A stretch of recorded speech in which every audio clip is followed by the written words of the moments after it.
Hi everyone, I Mamita. Welcome back to my channel. आज আমি share করব ফিশ বল। ভীষণই সিম্পল ভাবে আমি এটা দেখিয়েছি, তোমরা খুব সহজেই বাড়িতে বানাতে পারবে। তো এর জন্য প্রথমে একটা কড়াই 2 কাপ জল দিয়ে দিচ্ছি, হাফ চা চামচ হলুদ গুঁড়ো আর হাফ চা চামচ নুন। নুন আর হলুদটাকে ভালো করে মিশিয়ে নেব।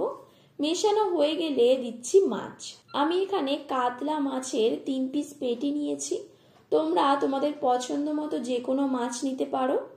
এবার ঢাকা দিয়ে 15 মিনিট মাছগুলোকে সিদ্ধ করে নেব। 15 মিনিট পর মাছগুলো ভালোভাবে সিদ্ধ হয়ে গেছে। এবার মাছগুলোকে তুলে নিয়ে ঠান্ডা করে নিতে হবে। মাছটা ঠান্ডা হয়ে এলে মাছের কাঁটাগুলো ভালো করে বেছে নেব।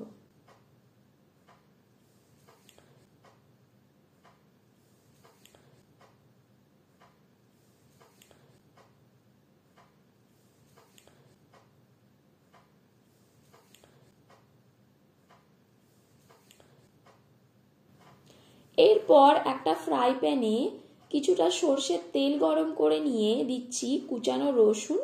আমি এখানে 5 পিস রসুনের কোয়াকে কুচিয়ে নিয়েছি। রসুনটাকে কয়েক সেকেন্ড ভেজে নিয়ে দিয়ে দেব 2টো কুচানো কাঁচা লঙ্কা। এরপর দেব একটা ছোট সাইজের কুচানো পেঁয়াজ।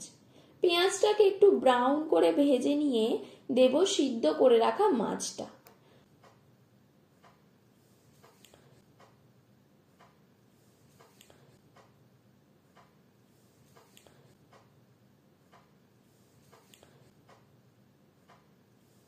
মাছটাকে 1 মিনিট ভেজে নিয়ে দেব পরিমাণ মতো নুন, হলুদ গুঁড়ো, লঙ্কা গুঁড়ো, জিরে গুঁড়ো আর ধনে গুঁড়ো। এবার এই সব মশলাগুলোর সাথে মাছটাকে ভালো করে মিশিয়ে নেব। এরপর দিয়ে দেব সিদ্ধ করে রাখা আলু। আমি এখানে একটা আলুকে সিদ্ধ করে সেটাকে ম্যাশ করে নিয়ে দিয়ে দিলাম। এবার আলুটাকেও ভালোভাবে মিশিয়ে নেব মাছের সাথে।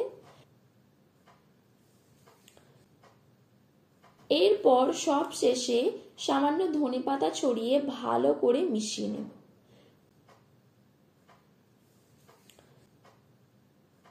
মেশানো হয়ে গেলে নামিয়ে ঠান্ডা করে নিতে হবে।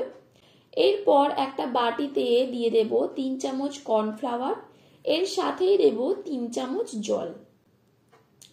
এবার কর্নফ্লাওয়ারটাকে ভালো করে জলের সাথে গুলে নিয়ে রেখে দেব। এরপর ফিশ বলগুলো বানিয়ে নেব। মাছের পুরটাকে ভালোভাবে গোল করে বলের আকারে বানিয়ে নেব।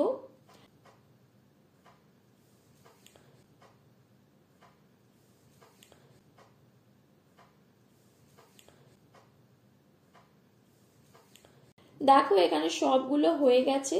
এবার এগুলোকে কর্নফ্লাওয়ারে দিয়ে ব্রেড ক্রাম্বসে কোটিং করে নেব।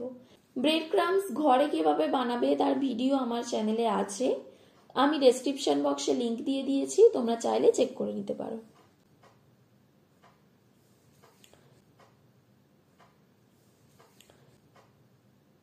এইভাবে প্রতিটা বল বানিয়ে নেব।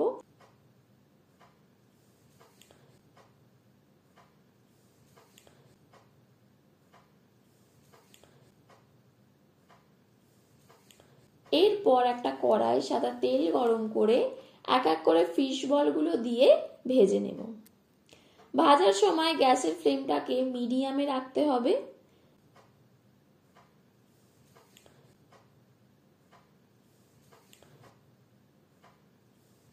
বলগুলো ভাজা হয়ে গেছে।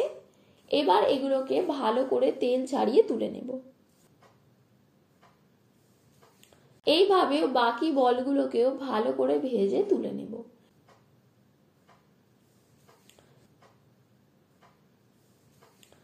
তো দেখো খুব সহজেই হয়ে গেল ফিশ বল।